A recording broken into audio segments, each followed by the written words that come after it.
Hi മക്കളെ, എല്ലാവർക്കും സുഖം തന്നെയല്ലേ? ഓൾട്ടർനേറ്റിംഗ് കറണ്ട് എന്ന് പറയുന്ന ഏറ്റവും അടിപൊളി ചാപ്റ്ററിൽ ഒരു കിടിലൻ ചോദ്യം നിങ്ങൾക്ക് മുകളിൽ കാണാൻ സാധിക്കും. നമുക്കൊന്ന് ക്രാക്ക് ചെയ്താലോ? നമുക്ക് നോക്കാം. ഇവിടെ നൽകിയിരിക്കുന്ന ഒരു സീരീസ് LCR സർക്യൂട്ടാണ്. റെസിസ്റ്റൻസിന്റെയും ഇൻഡക്റ്റൻസിന്റെയും കപ്പാസിറ്റൻസിന്റെയും എല്ലാം വാല്യൂ നമുക്ക് കാണാൻ സാധിക്കും. സിമിലർ വേ നമ്മുടെ applied voltage RMS value of വോൾട്ടേജും നൽകിയിട്ടുണ്ട്. 200 വോൾട്ട് ആണ്. കണ്ടുപിടിക്കേണ്ടത് എന്താണ്? ആവറേജ് പവർ ആണ്. ഈ പറയുന്ന സീരീസ് LCR സർക്യൂട്ടിന്റെ ആവറേജ് പവർ ആണ് കണ്ടുപിടിക്കേണ്ടത്. അപ്പോൾ ഈ മൊമെന്റിൽ നിങ്ങളുടെയൊക്കെ മനസ്സിൽ അതിന്റെ ഫോർമുല വന്നിട്ടുണ്ടാവും. Average power of series LCR circuit equal to VRMS × IRMS × cos ∅ എന്നൊക്കെ ആയിരിക്കും ഇവിടെ വന്നിട്ടുണ്ടാവുക. പക്ഷെ അത് നമ്മൾ പ്രൊസീഡ് ചെയ്യുന്നതിന് മുൻപായിട്ട് നിങ്ങൾ ഇവിടെ ശ്രദ്ധിക്കേണ്ട ഒരു സ്റ്റേറ്റ്മെന്റ് ഉണ്ട്.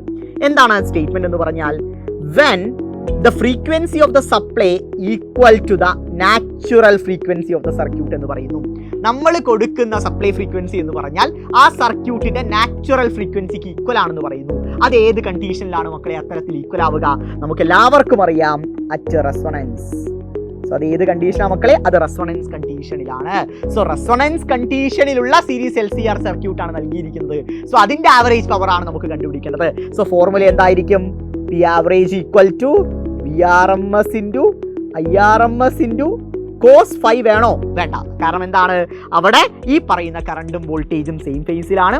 ഫൈയുടെ വാല്യൂ 0 ആണ്. cos 0 എന്ന് പറഞ്ഞാൽ 1 ആണ്. സോ ഇക്വേഷൻ എന്താണ്? P average equal to VRMS × IRMS മതി. നമുക്കിവിടെ VRMS അവർ ചോദ്യത്തിനകത്ത് നൽകിയിട്ടുണ്ട് അല്ലേ? ശരിയല്ലേ? എത്രയാണ്? 200 അല്ലേ?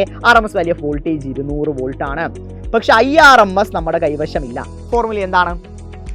IRMS equal to VRMS / R ആണ് കൊടുക്കുക. അപ്പോൾ സാറേ, ഇതൊരു സീരീസ് LCR സർക്യൂട്ട് അല്ലേ? അവിടെയുള്ള ഒപ്പോസിഷൻ ഇംപിഡൻസ് അല്ലേ? അതല്ലേ റീപ്ലേസ് ചെയ്യേണ്ടത്? സാർ എന്താ R ഇട്ടിരിക്കുന്നത്? നമുക്കറിയാം, ഒരു റെസൊണൻസ് കണ്ടീഷനിൽ series LCR circuit purely resistive circuit ആയിട്ടാണ് ബിഹേവ് ചെയ്യുക. സോ അതിനാൽ ഇവിടെയുള്ള ഒപ്പോസിഷൻ എന്ത് തന്നെയാണ്? റെസിസ്റ്റൻസ് തന്നെയാണ്. സോ 200 / റെസിസ്റ്റൻസ് എത്രയാണ് മക്കളെ? 10 ആണ്. സോ 20 ആണ്. 200 / 20 ആൻസർ എത്ര കിട്ടും? 10 ആംപിയർ എന്ന് കിട്ടും. So RMS value of current എത്രയാണ്? 10 ആംപിയർ ആണ്. ഇനി പവർ കണ്ടുപിടിക്കാം.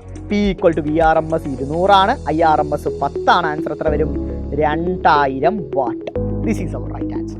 സോ ഇതുപോലുള്ള കിടിലൻ ചോദ്യങ്ങളുമായിട്ട് ഈ ചാപ്റ്ററിൻ്റെ ഫുൾ ചാപ്റ്റർ റിവിഷനുമായിട്ട് നാളെ രാത്രി കൃത്യം 7 മണിക്ക് ഞാൻ വരുന്നുണ്ട്.